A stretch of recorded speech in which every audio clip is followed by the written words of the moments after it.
Sana maulit ang ginagawa niya. Ito po guys, nalalata na yung hipon. Ang lata na.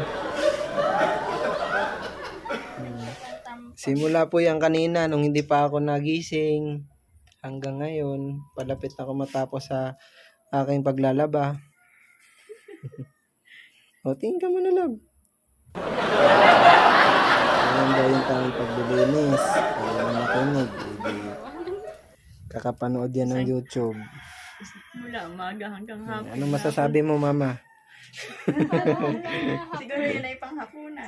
Panghapunan. Panghapunan. O, ikaw, Anibi, anong masabi mo? Ganyan na pagtanggal ng bituka.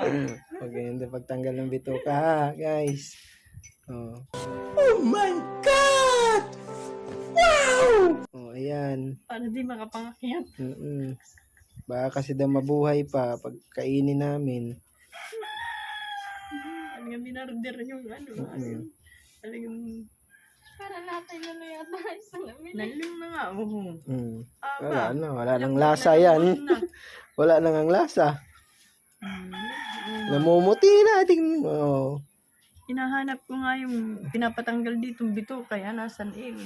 Puti na. Baka doon nakakain ng isang patin.